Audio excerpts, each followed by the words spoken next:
Shalom jemaat yang dikasihi oleh Tuhan. Puji Tuhan kalau pada saat ini kita boleh sama-sama bertemu kembali, masih dalam keadaan online, tapi kita masih tetap bersyukur kalau Tuhan boleh mengizinkan kita untuk sama-sama beribadah.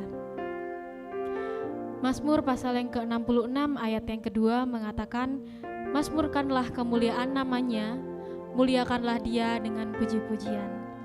Mari saat ini sebelum kita mulai ibadah kita akan berdoa terlebih dahulu. Tuhan Allah Bapa kami yang bertata dalam kerajaan surga, terima kasih Tuhan, Engkau sudah memberkati dan menyertai kami selama 1 minggu ini. Dan pada saat ini kami mengucap syukur karena Engkau telah mengizinkan kami Tuhan untuk kami boleh kembali ke hadirat-Mu Tuhan, untuk kami boleh beribadah bersama-sama. Tuhan kiranya Engkau memberkati setiap kami, biarlah hati dan pikiran kami hanya terfokus pada Engkau saja Tuhan. Biarlah semuanya hanya untuk kemuliaan nama-Mu saja. Terima kasih Tuhan, hanya dalam nama Tuhan Yesus Kristus kami beribadah kami. Amin. Nyanyikan pujian bagi Tuhan, karena hanya namanya yang besar dan yang layak dipuji.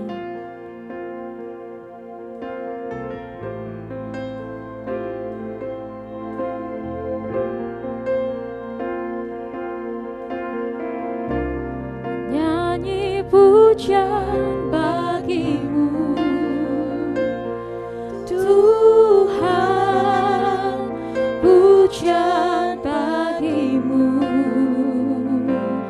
Tuhan, nama-Mu besar dan layak dipuji. Nyanyi pujian bagimu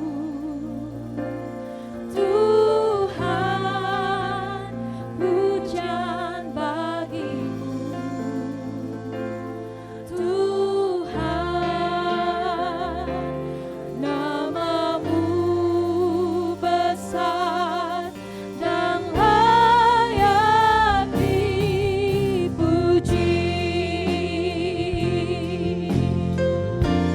Nyanyi pujian bagimu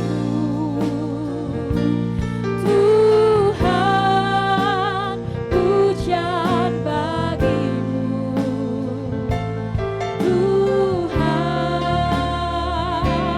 nama-Mu besar dan layak dipuji.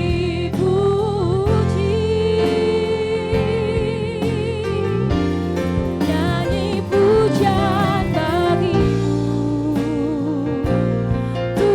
Tuhan, pujian bagimu Tuhan, nama-Mu besar dan layak dipuji. Nyanyi pujian bagimu Tuhan, pujian bagimu Tuhan, nama-Mu besar dan layak dipuji. Nyanyi pujian bagimu Tuhan, pujian bagimu Tuhan, nama-Mu besar dan layak dipuji.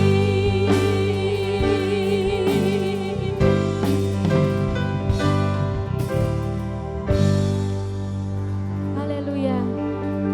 Benar Tuhan, hanya nama-Mu saja yang layak dipuji di surga dan juga di bumi. Sungguh mengucap syukur Tuhan buat segala berkat yang Tuhan sudah berikan buat kami, segala tuntunan yang Tuhan sudah berikan buat kami Bapa. Sungguh kami mengucap syukur akan Engkau. Mari saat ini kita mau sama-sama menyiapkan hati kita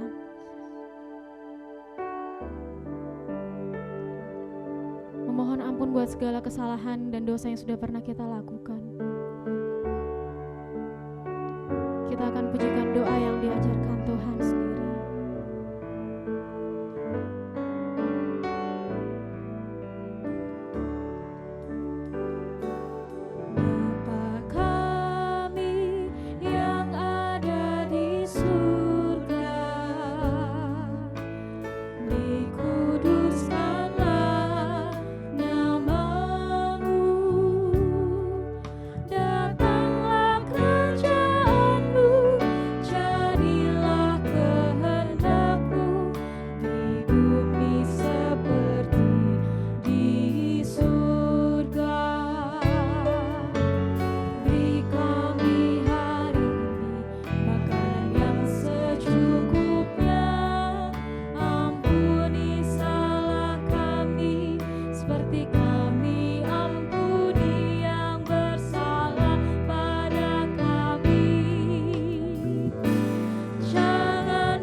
Yesus Kristus kami sudah mengucap syukur. Amin. Dialah nama yang bersinar, berkuasa di atas segalanya. Haleluya.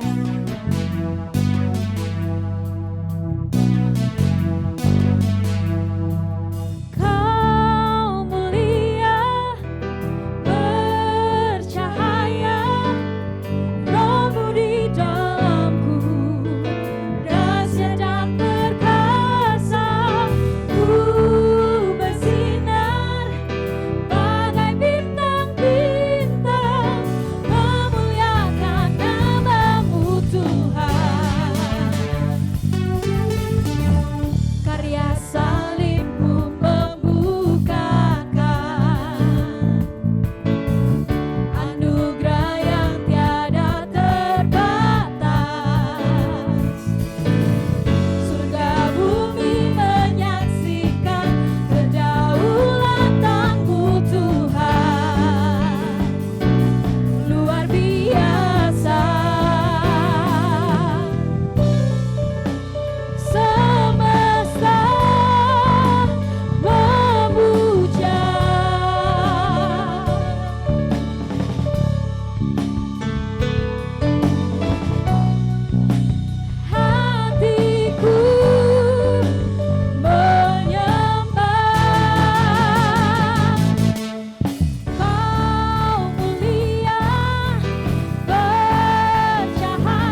bersama Tuhan membuat kita tidak gentar, membuat kita tidak goyah karena kita memiliki iman penuh kepada Tuhan. Amin.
Walaupun kita tidak bisa melihat apa yang akan terjadi ke depannya, tapi kita memiliki iman kepada Tuhan, dan biarlah itu boleh menjadi dasar dalam kita menghadapi kehidupan kita sehari-hari.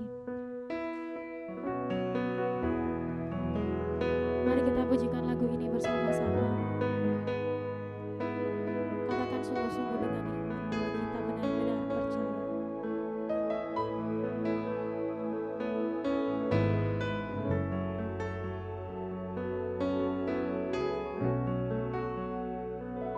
Ku sadar tak semua dapat aku miliki di dalam hidupku, hatiku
Shalom, selamat pagi Jemaat GBT Kristus Pelepas Malam yang saya kasihi dan saya banggakan di dalam Tuhan Yesus Kristus.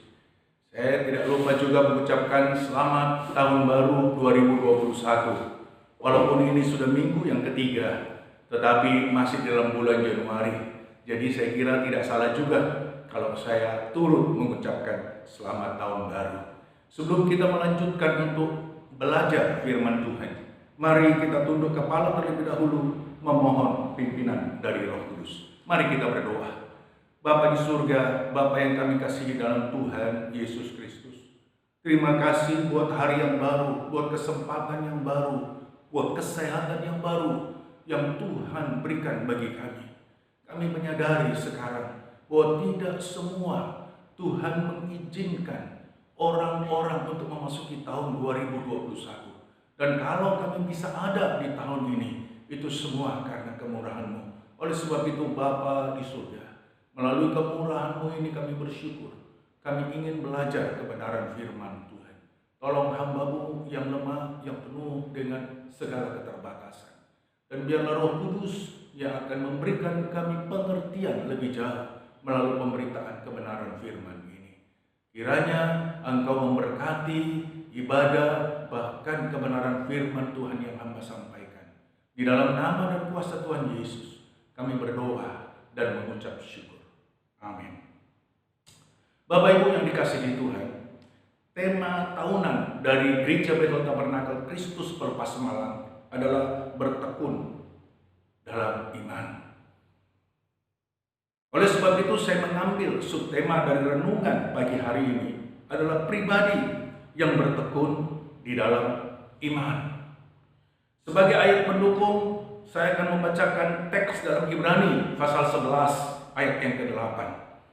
Firman Tuhan berkata dalam Ibrani pasal 11 ayat yang ke-8, karena iman Abraham taat ketika ia dipanggil untuk berangkat ke negeri yang akan diterimanya menjadi milik pusakanya. Lalu ia berangkat dengan tidak mengetahui tempat yang ia tujui.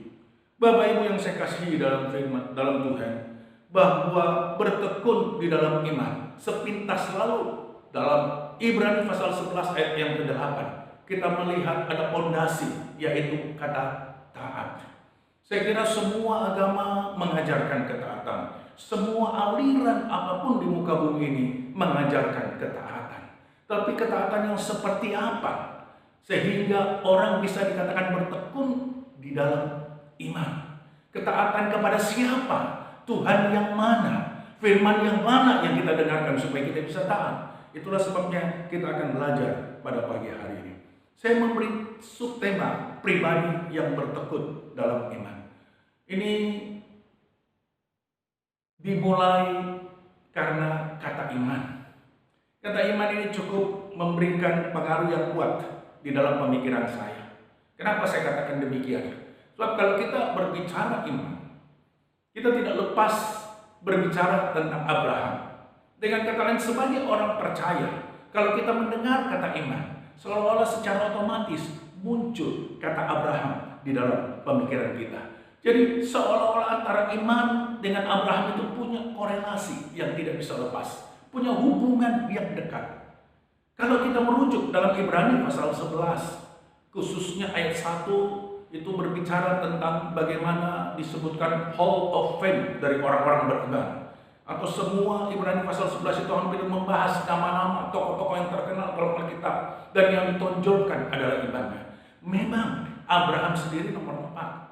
Yang pertama Abel, yang kedua Henok, yang ketiga baru Nuh, dan Abraham nomor yang keempat. Namun tak dapat disangka bahwa dalam Alkitab Abraham disebut sebagai bapa orang beriman. Nah, mari kita lihat sejenak tentang pribadi Abraham dan perjalanannya sampai dia disebut sebagai bapa orang beriman. Abraham memiliki nama asli, nama yang diberikan oleh orang tuanya adalah Abraham. Tetapi secara khusus, secara pribadi, Allah memberikan nama menjadi Abraham, yang berarti bapa bagi banyak orang. Alkitab sangat memuji Abraham. Kenapa Alkitab sangat memuji Abraham? Sampai secara pribadi Allah memberikan nama dari Abraham, mengganti namanya menjadi Abraham. Hal ini adalah karena Abraham selama hidupnya telah berjalan di dalam iman. Kalau kita bandingkan dengan tokoh-tokoh lain-lain di dalam Alkitab, sangat banyak catatan peristiwa tentang Abraham.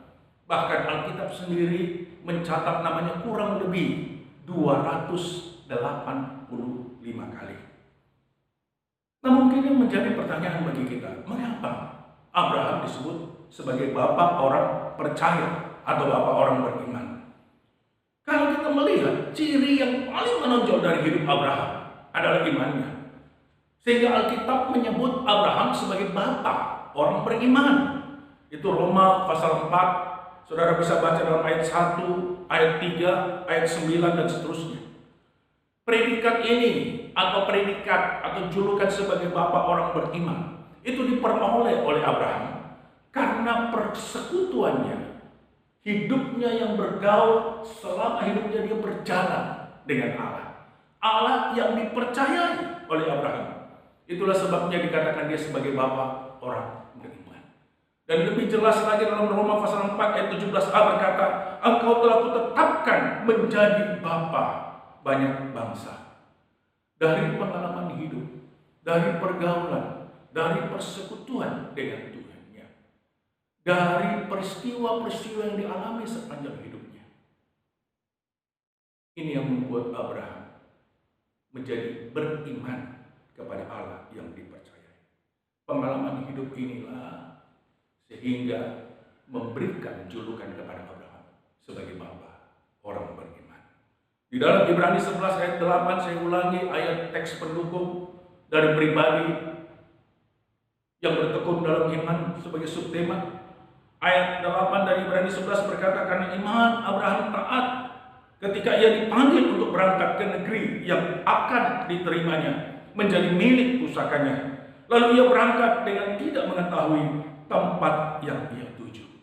Bapak Ibu, sangat jelas teks ini berkata Abraham taat. Lalu yang kedua dikatakan Abraham berangkat ke negeri yang akan diterimanya. Sesuatu yang belum jelas, sesuatu yang belum nampak, sesuatu yang belum mungkin terjadi. Tapi karena itu firman yang diterima oleh Abraham. Di dalam perjalanan hidupnya dia yakin dan dia bergaul, dia percaya Allah yang memberikan firman itu kepadanya. Sekalipun itu belum nampak, sekalipun itu dia belum lihat, sekalipun itu dia belum tahu, tapi dia tetap berjalan. Itulah sebabnya dia dikatakan sebagai bapak orang beriman. Inilah pengalaman yang luar biasa yang dialami oleh Abraham. Lalu saudara berkata, saya juga mengalami hal yang seperti itu. Saya juga melakukan hal yang seperti itu. Pertanyaannya mungkin dari mana kita bisa belajar?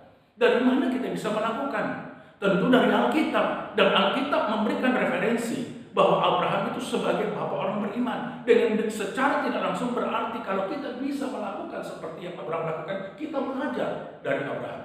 Itulah sebabnya saya berkata, pribadi yang bertekun dalam iman dengan harapan supaya kita bisa belajar dari pergaulan Abraham dengan Allahnya.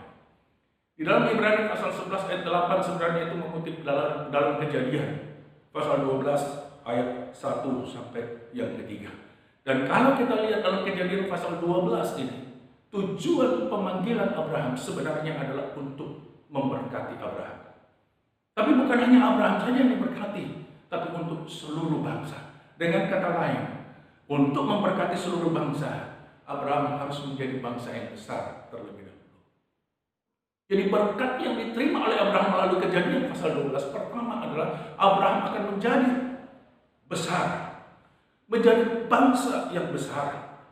Bahkan kalau kita melihat dalam Kejadian 15 dikatakan keturunan tak terhitung seperti bintang-bintang di langit. Jadi tujuan pemanggilan Allah kepada Abraham adalah untuk memberkati Abraham menjadi bangsa yang besar. Dan di dalam Kejadian 12 itu ada 4 berkat yang tertulis di dalamnya, yang tercantum di dalamnya. Yang pertama, Allah memberkati Abraham secara individual, namanya menjadi masyhur. Dan dia mengalami berkat-berkat jasmani. Dalam Kejadian 13 selanjutnya Kejadian 15, di situ Abraham diberkati oleh tanah yang begitu luas. Abraham diberkati oleh budak-budak orang yang bekerja, yang menghamba, mengabdi kepada Abraham. Ratusan orang jumlahnya. Bahkan kekayaan dalam Kejadian 24 itu betul-betul melimpah. Bukan hanya jasmani, tapi juga rohani. Tuhan memberkati Abraham. Imannya semakin bertumbuh saat dia berjalan dengan Tuhannya. Lalu berkat selanjutnya di dalam yang tercantum dalam Kejadian 12 adalah berkat teritorial, yaitu tanah Palestina. Berkat nasional, satu kerajaan yang berdiri Israel, di mana Daud yang memerintah, dan kita tahu Daud adalah keturunan dari Abraham. Dan secara umum Tuhan memberkati semua bangsa melalui Abraham dan keturunannya, dan itu tertulis dalam Galatia pasal 3. Keturunannya yang dimaksud adalah Yesus Kristus. Jadi luar biasa. Walaupun Abraham diberikan sesuatu, diberikan janji, tapi janji itu belum dia ketahui, janji itu belum dia lihat, janji itu belum dia nampak. Tapi karena dia bertumbuh dalam iman, dia percaya, dia pribadi yang kuat, sehingga dia mau mengikuti apa yang Tuhan perintahkan kepada dia. Menurut Kejadian 12 ayat 4, usia Abraham pada waktu dia menerima janji itu 75 tahun. Itu berarti pada waktu Abraham menerima janji itu, pada waktu Abraham mendengar suara Tuhan, belum ada apa-apa yang dialami. Mungkin katakan kalau berkat jasmani, tanah, budak, itu 10-15 tahun ke depan baru dia dapat. Tapi berkat teritorial, tanah Palestina, itu melalui keturunan yang dipimpin oleh Musa pada waktu keluar dari Mesir. Dan akhirnya Musa di tengah padang gurun dia mati, digantikan oleh Yosua. Yosua lah yang memimpin bangsa itu masuk ke tanah Palestina untuk merebut tanah Kanaan itu. Itu berapa ratus tahun setelah Abraham sudah meninggal. Belum lagi kerajaan berkat nasional di mana Daud yang memerintah. Dan kita tahu terakhir sekali dia memberkati seluruh bangsa melalui keturunannya. Di dalam Galatia yang dicatat yang dimaksud keturunannya ini adalah Yesus Kristus. 2000 tahun kemudian. Jadi Abraham sudah tidak ada, keturunannya pun mungkin keturunan pertama, kedua juga mungkin sudah tidak tahu. Bahkan bangsa Israel pun tidak menyadari kalau dari mereka akan muncul satu orang yang akan memberkati seluruh bangsa. 2000 tahun dari keberadaan Abraham. Berarti janji itu digenapi pada saat Abraham sudah tidak ada. Pada saat Abraham sudah 2000 tahun ke belakang hidup. Tapi dia percaya, dia beriman. Itulah sebabnya dia dikatakan sebagai bapa orang beriman. Dalam Roma pasal 4 ayat 20 dikatakan, tetapi terhadap janji Allah ia tidak bimbang karena ketidakpercayaan. Malah ia diperkuat dalam imannya dan ia memuliakan Allah.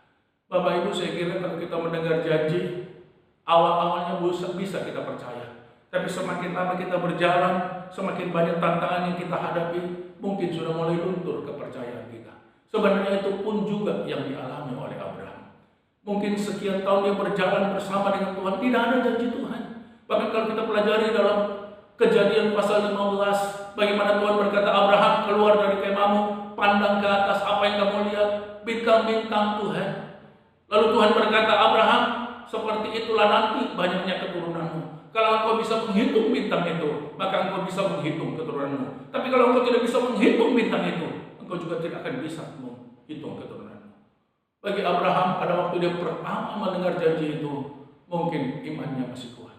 Tapi setelah sekian tahun dia berjalan, sekian tahun dia mengalami pengalaman-pengalaman yang mungkin juga dia merasakan berkat Tuhan. Tapi saya percaya sebagai manusia yang hidup dalam dunia, ada juga penderitaan yang dialami.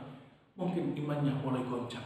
Tapi kesaksian dalam Roma pasal 4 ayat 20 terhadap janji Allah, ia tidak bimbang karena ketidakpercayaan. Ketidakpercayaan bisa menggoda setiap orang. Tapi bagi Abraham sekalipun itu menggoda, tapi yang membuat dia kuat adalah imannya. Bahkan dikatakan ia memuliakan Allah. Jadi tidak salah kalau pagi hari kita belajar dari pribadi yang bertekun dalam iman, supaya kita bisa contoh hidup Abraham. Peristiwa inilah yang menyebabkan Abraham dikenal sebagai bapa orang yang beriman. Sekali lagi saya tegaskan, khususnya dalam hubungannya dengan firman Tuhan. Jadi kalau kita kaitkan dengan subtema kita, pribadi yang bertekun dalam iman. Adalah pribadi yang taat kepada firman Tuhan. Seperti di awal saya katakan, semua agama mengajarkan ketaatan. Semua aliran kepercayaan mungkin mengajarkan ketaatan. Tetapi ketaatan kepada siapa? Firman Tuhan mengajarkan kepada kita ketaatan kepada firman Tuhan. Itulah yang membuat iman kita bisa bertekun. Dan dengan iman baru kita bisa melihat Allah. Ketekunan kepada sesuatu yang di luar firman Tuhan tidak akan mungkin orang bisa berjumpa dan bertemu dengan Allah. Tetapi Bapak Ibu, perlu diketahui bahwa taat yang bagaimana yang harus kita kerjakan dalam kehidupan kita. Apakah kita hanya taat mendengar janji Tuhan? Taat mendengar firman Tuhan? Bukan. Setelah kita mendengar firman Tuhan, kita mendengar janji Tuhan, lalu kita percaya, juga tidak cukup. Kita mendengar firman, kita percaya firman. Seringkali kalau firman Tuhan itu kita merasa diberkati oleh firman Tuhan itu, kita katakan amin, kita katakan luar biasa firman ini. Ini mengubah hidup saya. Ini starting perjalanan hidup saya. Tapi itu sebenarnya tidak cukup. Hanya taat dan percaya kepada firman itu tidak cukup. Dalam kehidupan kita sehari-hari, kita perlu mendengar firman. Kita perlu percaya firman. Tapi kita juga perlu melakukan firman Tuhan. Setelah 7 tahun saya melayani, saya mungkin tahun ke-8 atau tahun ke-9 baru saya move on. Itu kira-kira 10 tahun yang lalu. Dan saya move on itu, tiba-tiba ada satu moto yang kami terapkan dalam gereja kami. Jadi setiap kali saya akan menyampaikan firman Tuhan, jemaat sudah mengerti, saya mengangkat Alkitab, mereka juga berdiri dan mereka mengangkat Alkitab, dan kami sama-sama berkata, saya dengar firman, saya percaya firman, saya lakukan firman, dari biasa menjadi luar biasa. Bapak Ibu, tidak cukup kalau hanya untuk mendengar firman. Bahkan kalau firman itu kita merasa memberkati hidup kita, lalu kita katakan amin, yes untuk firman itu. Tapi pertanyaannya, seberapa banyak firman yang kita dengar kita lakukan dalam kehidupan kita? Itulah yang mengubah hidup kita. Itulah yang membuat kita bisa bertekun dalam iman. Itulah yang disebut pribadi yang bertekun dalam iman. Jadi tidak hanya mendengar firman, tidak hanya percaya kepada firman, tapi melakukan firman dalam kehidupan sehari-hari. Baik itu dalam kehidupan dalam keluarga, baik itu dalam kehidupan dengan sesama anak Tuhan, maupun kehidupan sosial di mana kita berada. Bukan berapa banyak kali kita mendengar firman, tetapi penekanannya adalah apakah firman yang kita dengarkan itu kita lakukan. Seringkali orang berkata kita harus mengasihi sesama, tapi jujur saudara, sulit untuk kita mengasihi sesama. Kalau orang itu baik kepada saya, kalau orang itu tidak pernah menyakitkan saya bisa tetap mengasihi. Manusia pasti. Tapi firman Tuhan yang meneguhkan kita harus melakukan supaya kita bisa menjadi pribadi yang bertekun dalam iman. Yang kedua, menurut Kejadian pasal 12 ayat 1 sampai 3, apa yang membuat Abraham disebut bapa orang beriman?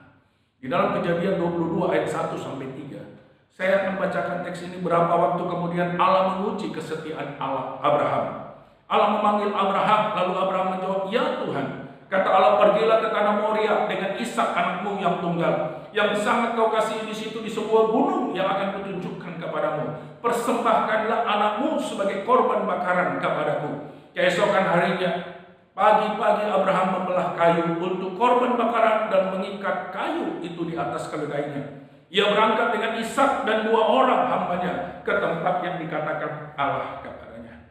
Di dalam ayat 1 kita perhatikan berapa waktu kemudian. Dalam terjemahan baru dituliskan setelah semuanya itu Allah mencoba Abraham. Setelah apa? Nah, di dalam ayat 22 kita lihat Allah mencobai Abraham. Jadi setelah semuanya itu kita harus merujuk kepada pasal sebelumnya. Pasal 21, apa yang terjadi dalam pasal 21? Ternyata kalau kita membaca pasal 21, itu adalah tentang janji Allah yang digenapi kepada Abraham. Abraham diberi keturunan. Jadi dalam pasal 21, Allah memberkati Abraham sehingga istrinya Sarah bisa melahirkan Ishak. Dalam Roma pasal 4 kita mengetahui bahwa proses pemenuhan janji tentang Ishak itu satu pergumulan yang berat bagi Abraham. Bukan proses yang biasa. Itu justru proses yang tidak biasa, yang tidak pernah terjadi pada manusia manapun. Dalam Roma pasal 4 berkata gini, imannya tidak menjadi lemah. Sekali lagi dasarnya adalah iman. Walaupun dia mengetahui bahwa tubuhnya sudah sangat lemah. Bapak Ibu bisa menafsirkan tubuh Abraham sangat lemah. Kenapa? Karena usianya pada waktu itu 99 tahun. Tubuh sangat lemah, mungkin bisa kita tafsirkan lemah syahwat. Bisa. Tubuh sangat lemah, mungkin kita tafsirkan sudah tidak memiliki gairah lagi. Usia sudah 99 tahun. Lalu Alkitab lagi dalam Roma pasal 4 berkata karena usianya telah kira-kira 100 tahun. Dan bahwa rahim Sarah telah tertutup. Apa ini? Ada orang menafsirkan itu berarti menopause. Karena kondisi yang tidak memungkinkan untuk memperoleh keturunan. Justru Allah sendiri yang turun tangan untuk mengubah hal yang tidak mungkin ini menjadi mungkin. Jadi kalau Abraham sampai bisa memiliki keturunan, itu inisiatif Allah sendiri. Itu kemauan Allah sendiri. Dan itu tindakan pertolongan Allah secara langsung, intervensi Allah yang luar biasa kepada Abraham dan keluarganya sehingga dia memiliki keturunan. Namun di sisi lain, itu kan ayat 21. Namun di sisi lain, kalau kita melihat di dalam pasal 22, perhatikan ayat 2. Kata Allah, pergilah ke tanah Moria dengan Ishak anakmu yang tunggal, yang sangat kau kasihi. Di situ, di sebuah gunung yang akan kutunjukkan kepadamu, persembahkanlah anakmu sebagai korban bakaran kepadaku. Jadi begini, di dalam pasal 21, Allah mengintervensi, Allah melakukan sesuatu sehingga Abraham bisa memiliki anak. Tapi di dalam pasal 22, justru apa yang Allah kasih, Allah langsung tuntut kembali, langsung Allah ambil kembali. Jadi seolah-olah Allah ini seperti apa? Allah yang kontradik, dia sudah kasih, dia ambil kembali. Setelah semuanya itu, artinya Allah memberi keturunan kepada Abraham dengan cara yang ajaib. Tapi ayat yang kedua, Allah menuntut apa yang sudah diberikan Allah kepada Abraham. Kelihatannya kontradiksi. Lalu masalah lain yang timbul adalah Allah menuntut korban seorang anak, korban bakaran. Apakah ini kebiasaan yang rohani? Apakah ini kebiasaan orang percaya? Apakah Allah memang melakukan? Apakah Allah pernah ada catatan sejarah bahwa orang-orang rohani ini memberikan anaknya sebagai korban bakaran kepada Tuhan? Kalau seandainya iya, karena teks dalam Kejadian pasal 22 berkata Allah minta anaknya sebagai korban bakaran. Kalau seandainya itu iya, berarti Allah sendiri bertentangan sesuai dengan Imamat pasal 20. Kalau kita baca ayat 2-5, bahwa Allah sendiri akan melenyapkan, Allah membenci dan akan melenyapkan orang yang mempersembahkan anaknya sebagai korban bakaran. Sebagai catatan, memang pada waktu zaman Abraham, orang Kanaan itu biasa mempersembahkan anaknya sebagai korban bakaran kepada dewa Molok. Tapi itu orang Kanaan. Sedangkan Abraham dan dari keturunan Ur-Kasdim. Kanaan dengan Ur-Kasdim cukup jauh. Dan kebiasaan-kebiasaan yang dilakukan Kanaan tidak dikenal di Ur-Kasdim. Nah, kembali ke pertanyaan di atas, apakah ayat 1 dan ayat 2 bertentangan? Pasal 21 dan pasal 22 tadi bertentangan? Saya kira tidak. Sebab pertama, jelas dikatakan Allah ingin menguji Abraham. Allah ingin mencoba. Dan ternyata hasilnya Abraham taat kepada Allah. Walaupun itu permintaan Allah yang tidak masuk akal. Walaupun itu permintaan Allah yang sulit untuk dipenuhi. Tapi karena ketaatan, karena imannya, dia percaya, dia memiliki hubungan, dia punya pengalaman dengan Allahnya. Sehingga itu dia berani lakukan. Dan dia berani berikan. Itu yang pertama. Berbicara tentang ketaatan karena Allah. Tapi yang kedua, kalau kita lihat cara orang mempersembahkan korban kepada Adam, Tuhan tentu benci. Kenapa? Karena di ayat selanjutnya, di dalam ayat 13 dan 14, kita melihat Tuhan memberikan korban pengganti. Jadi Tuhan tidak mengizinkan seorang percaya pada zaman itu mengorbankan anaknya sebagai korban bakaran, walaupun itu kepada Tuhan. Karena dalam ayat 13 dan ayat 14, Allah menyiapkan pengganti, yaitu domba yang tanduknya tersangkut dengan semak belukar yang ada di situ. Jadi sama sekali pasal 21 dan pasal 22 tidak bertentangan. Karena yang pertama Allah ingin menguji iman Abraham, bukan berarti Allah menuntut korban bakaran.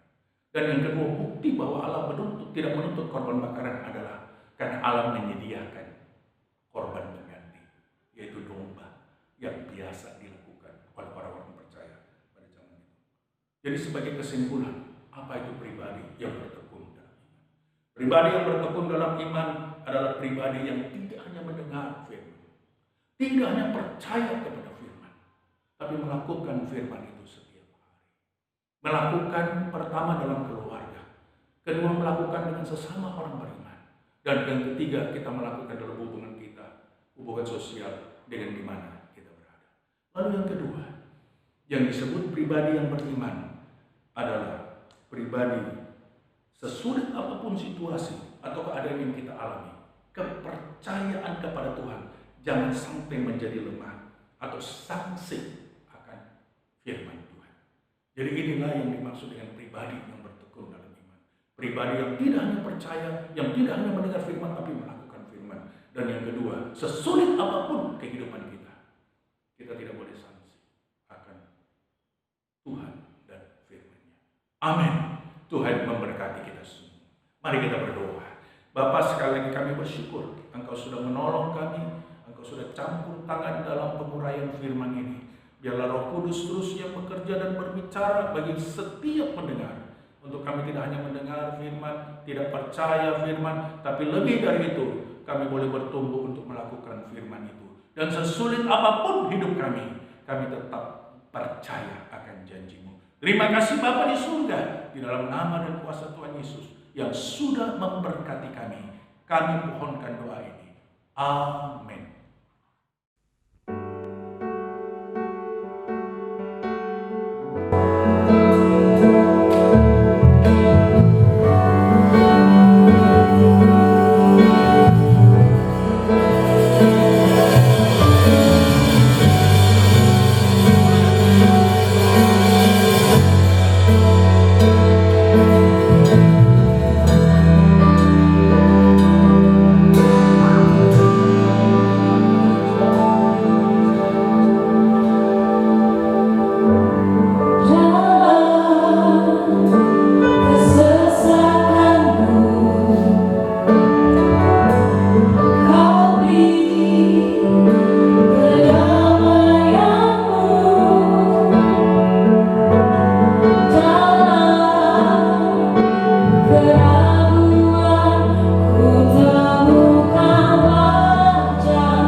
Kristus Pelepas Malam.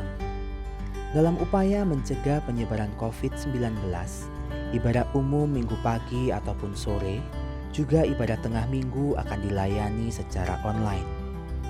Berikut adalah jadwal ibadah-ibadah tengah minggu. Adapun tautan untuk mengakses ibadah-ibadah tersebut akan diumumkan di grup pengumuman GBTKP setiap hari. Perjamuan suci akan dilayani secara online setiap bulan pada minggu terakhir. Tidak lupa juga kita mendukung bantuan doa bagi jemaat Tuhan, baik yang mengalami kelemahan tubuh ataupun sudah lanjut usia. Kiranya Tuhan menolong.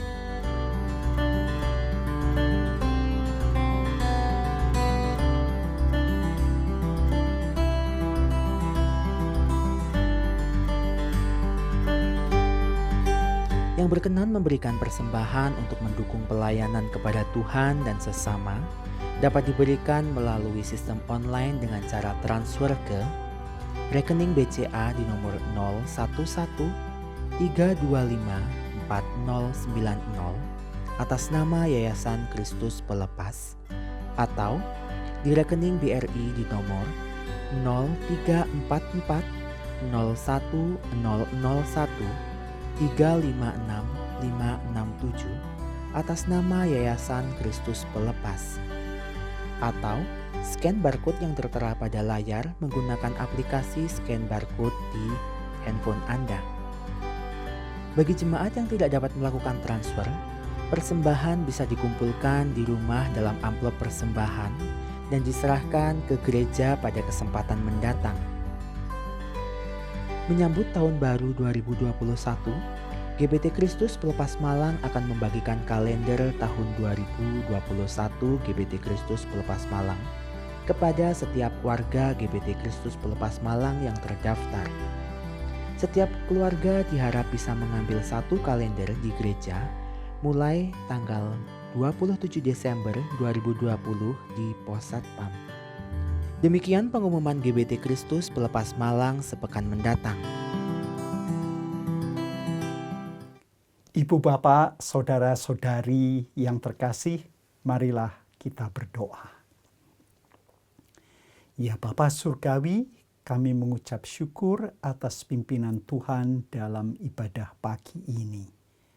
Kami bersyukur atas pemberitaan firman.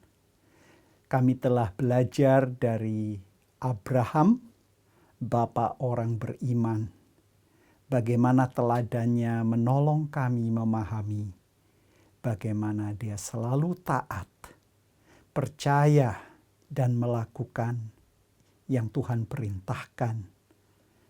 Bapa, kami melihat bagaimana Abraham tidak pernah menyangsikan pada janji dan perintah Tuhan. Walaupun anak yang didapat dengan cara yang sangat sulit, tetapi pada saat Tuhan menguji iman Abraham, Abraham bersedia mempersembahkan anaknya. Tetapi kami menyadari bahwa Tuhan tidak menghendaki persembahan anak, karena Tuhan telah menyediakan seekor domba. Bapa, biarlah firman Tuhan ini menjadi teladan bagi kami untuk bertekun di dalam iman kami, agar kami tidak saja mendengar firman Allah, tetapi menaatinya, karena kami percaya pada janji Tuhan, dan kami mengamalkannya, karena kami tidak sangsi. Bapa, berilah agar hamba-Mu yang telah menjadi saluran berkat, Pendeta Obed Musabani, Tuhan memberkati pribadi, keluarga, pelayanannya baik di GPT di Banyumas, Jawa Tengah, maupun di dalam Majelis Pimpinan Pusat GPT. Bapa, berkatilah juga anak-anak Tuhan yang telah bertugas di dalam mempersiapkan ibadah daring ini. Kami berdoa juga untuk anak-anak Tuhan yang nama-namanya telah ditayangkan. Mereka yang memerlukan pertolongan, uluran tangan Tuhan, penghiburan dari Tuhan, penyembuhan dari Tuhan. Mereka yang sudah lanjut usia, Bapa, kami berdoa untuk mereka juga. Bapa, tolong satu demi satu. Dan kami mendoakan ya Bapa untuk semua unit pelayanan di GBT Kristus Pelepas. Biarlah di tahun yang baru ini kami semua tetap setia bertekun di dalam iman dan pelayanan kami. Dan kiranya warga GBT Kristus Pelepas dengan seluruh cabang dan pos PI tetap bertekun di dalam ibadah dan pelayanan kami. Tuhan berkatilah juga bangsa dan negara kami. Kami mendoakan untuk Bapak Presiden Jokowi dengan wakil dan seluruh jajaran di kabinet yang bertugas di pemerintahan pusat di tingkat 1 bahkan di tingkat kedua sampai ke RW dan RT. Bapa, kami mohon agar kami semua dapat bekerja sama mendukung kebijaksanaan pemerintah agar kami dapat segera mengatasi pandemi ini. Saudara-saudara yang terkasih, di dalam kegiatan aktivitas saudara-saudari, kiranya iman yang telah dipelajari dari teladan Bapak Abraham menjadi teladan yang saudara-saudari lakukan di dalam kegiatan rohani dan dalam aktivitas sehari-hari. Dan terimalah berkat. Tuhan Yesus Kristus memberkati saudara-saudari. Allah Bapa mengasihi saudara-saudari, dan Roh Kudus menyertai saudara-saudari mulai pagi ini sampai Tuhan Yesus datang kembali. Amin.